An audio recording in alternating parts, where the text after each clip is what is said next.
Hello, coaches! Welcome back to another episode of Coach Better Spotlight. Today we have another episode in our Coach Studies series where we share a scenario with an archetypal educator and discuss how we would approach a coaching relationship with them. Today's archetype is a supportive, but not really so supportive school leader. We can all relate to the frustration of having great conversations with our school leaders, but those not translating into action.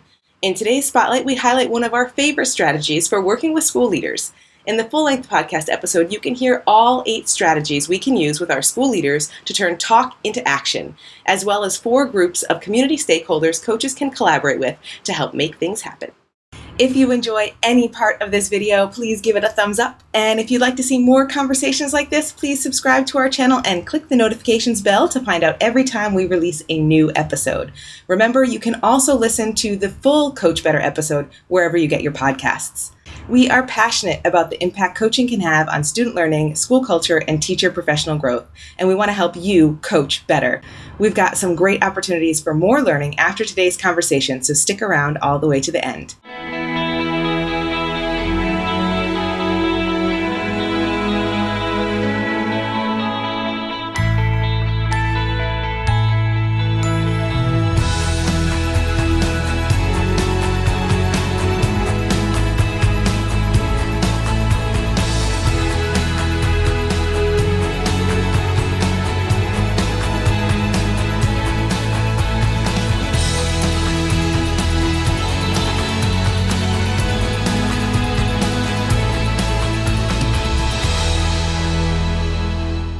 Welcome back to another episode of Coach Better. Today I'm here with the awesome team from our Coaching Fundamentals series on YouTube. We have a small group today, but a brilliant group as usual. With me today I've got Clint, Carrie Lee, and Maggie. And can I get each of you guys to introduce yourselves? I know that you all know me and Clint, but I'm going to force him to introduce himself first. Clint. All right. Hi, my name is Clint Hamada, and I'm currently the Ed Tech Coordinator at the International School of Beijing. Awesome. Carrie Lee. Hi, I'm Carrie Lee Beasley. I'm the Director of Digital Learning at James World Academy in Switzerland. And last but not least, Maggie. Hi, I'm Maggie Huss-McGrain, and I'm currently taking a year out of education at the moment, but my most recent job was Director of Educational Technology at the American School of Bombay in India. And we are here together to talk about another one of our coach studies. And this one is about a leadership scenario. And I'm going to read the scenario for you guys so you get the idea. And then we're going to talk about how we would work through this issue as coaches. And we have some questions to prompt our thinking and may come up with further questions as we keep talking. So here we go. The title of this one is called Supportive, but Not Really Supportive Leadership. This is a scenario where the leadership is supportive of our efforts as a coach to help your staff push the boundaries of how teachers can teach and how students can learn. In your meetings with your division leader, there is a level of cautious excitement, but nonetheless excitement at the ideas that you're proposing. Ideas such as bringing digital citizenship to the forefront of the home-based homeroom program, including the parent community in the dialogue about technology and learning by dedicating time and resources to meeting with them, etc. When push comes to shove, though, other initiatives seem to appear higher up on the priority list, and your ideas remain ideas that would be great to implement, but at the moment we're focusing on these other things. So the questions to prompt our discussion initially are, how can we champion our beliefs to our school leaders in an effective way, and who in your learning community can you enlist as an ally in this effort? So I think we're going to take that mental scenario of knowing you go into the office and the administrator is like really supportive of your idea, but then never seems to kind of come to fruition, and start with the question, how can we champion our beliefs in an effective way?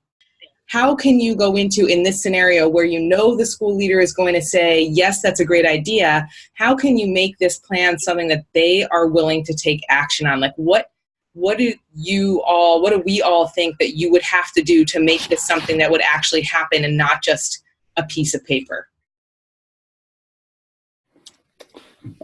I think part of it is having that administrative person, that administrator, help shape that plan with you. I feel sometimes you don't want to go in with a fully formed plan because then that person doesn't have any input and that person doesn't have any ownership and doesn't feel like they've contributed to that. It then is, your plan that you have implemented and, it didn't work because whatever, or it did work, or whatever it is. So maybe more of a framework of a plan. Hey, I've got this idea. Can you help me flesh this out? This is something that you and I had spoken about, and we were really excited about it at the time. So I've tried to capture that. Now, can we think about what some of those details are?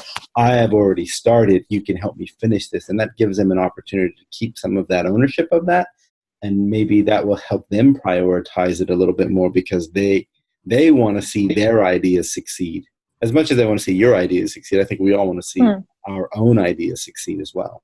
I wonder if even coming in with whatever this plan might be, if that combines a little bit with what I am listing now as our option number 4, showing how it solves a problem they have.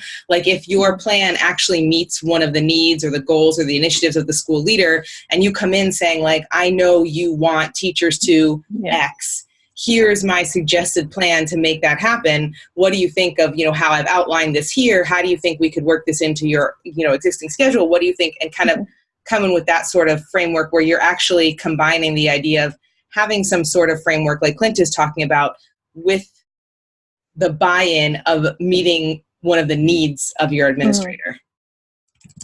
And one thing I was going to add to that, build on that, is it's explaining the why, really. It's explaining why you think it's important and how it connects to the school's goals, and how it connects with what the administrator is trying to achieve. And I think if you can do those things, then you're halfway there anyway.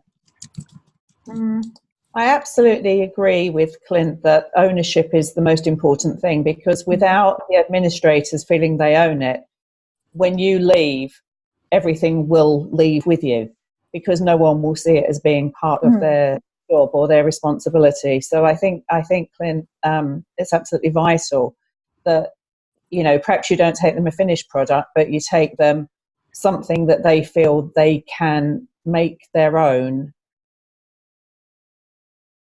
Because at the end of the day, it doesn't matter who is the person driving it. It just matters that it gets done, right? So it's not important that you get all the credit and glory. It just matters that those initiatives go through.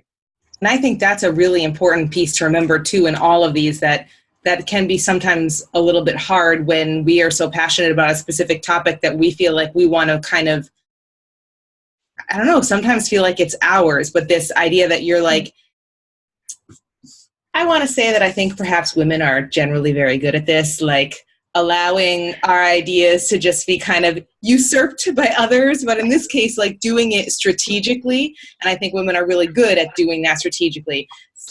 Mentioning the right thing at the right time. And then when the other person mentions it back to you, that's a great idea. I'm so glad you mentioned that. And like not even letting any of that get in the way, right? Oh, now it's your idea. And if it's your idea, you're going to be passionate about it. I'm so glad you came up with that, Kim. I wouldn't have put it that way, but since you did that, that's a great way of doing it. Thanks, Clint. How was that?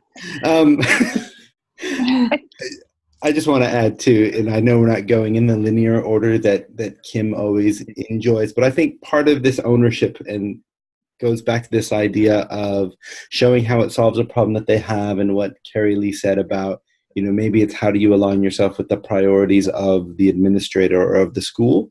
Because a lot of times these things fall off to the side because there is that feeling of there's just too much to do, right? It's another thing, or we can't bring something new in because there's already 17 other new things that are going on right now. How do you help them see this is something that actually is integrated into something that we are already doing? This is the next logical step. We're actually not starting something new. Maybe we're finishing something that we've already started, because we're getting to that phase where this is how we finish it up. This is how we wrap it up, or this is, what the next step is in the evolution of this idea, or this is taking two of those ideas that we've been working on for 3 or 4 years, and now we're in a position where we can do this. And sometimes if you can frame it in that way, it helps with the administrator to see how all of these things come together. But I think also it helps the teachers, because you are saying this is an evolution. It's not another thing. So are you talking about some of the language we would use around sharing these ideas with school leaders? Like instead of coming in with like an idea, you come in and talk about how this builds off something already existing. So not Correct. necessarily changing what you want to do, but just making that, like Carrie Lee was talking about before, making that why really explicit, but connecting it back to the actual goals the school already has.